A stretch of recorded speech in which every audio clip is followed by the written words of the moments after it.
Okey, salam semua. Kita bertemu lagi dalam reaction drama bersiri dia Imamku episod ke-4. So, jom kita tonton.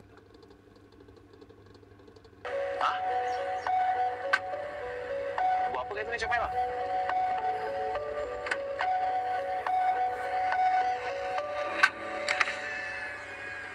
Ambil beg kau dalam bonet. Bag. Tinggal.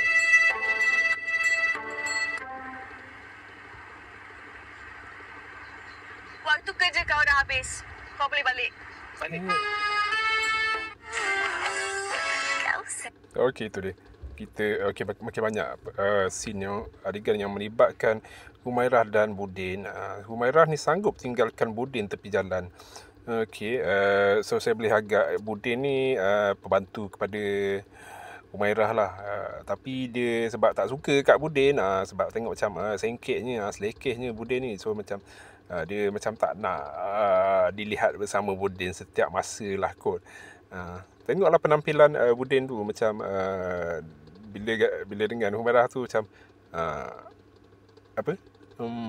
Itulah mesti orang mengata mengata Humairah lah bila jalan sesama dengan Budin. Kesian Budin. Humairah ni memang betul cik serigala lah. Tak baik lah macam tu je. Tapi tak baik lah dia tinggalkan Budin tu tepi jalan je. Macam mana? Walaupun kita tahu Budin tu okey, boleh je balik sendiri, pandai lah balik sendiri. Tapi tak elok buat macam tu. Kesian mamak pisang. Memang Adriana sangat dia ni.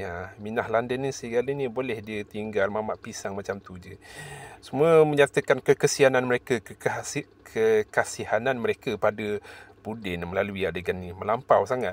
Memang kurang ajar Maira ni. Best cerita ni sebenarnya dia ada lawak, tak adalah stres semanjang, love lakonan dan semua. Itulah sebab saya bila tengok nama Siti Rosmizah sebagai penulis novel kepada dia Imamku, saya tak expect dia macam lepas tu dengan lagu tema dia macam ceria sangat, so tak expect dia macam romcom jugalah drama bersiri ni.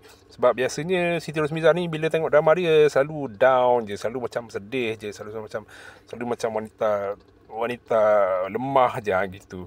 Kesian Amir, Budin, sabarlah Amir. Orang belagak macam Maira tu nanti akan dapat balasannya nanti one day. Tapi itulah sebab dalam drama ni macam dua watak ni akan disatukan, macam akan jadi itulah.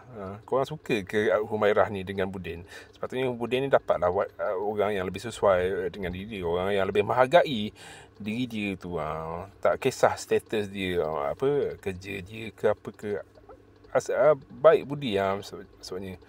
Apalah salah mamak pisang ni, benci betul si serigala London ni dengan dia. Koma tunggu nek bunga membebel marah koma kat rumah nanti. Siapa suka buat Budin macam tu? Sebab itulah Budin ni nenek angkat, cucu kesayangan nenek angkat lah, cucu angkat nek bunga, cucu kesayangan ke cucu betul tak tahulah. Okey, jumpa lagi. Sekian.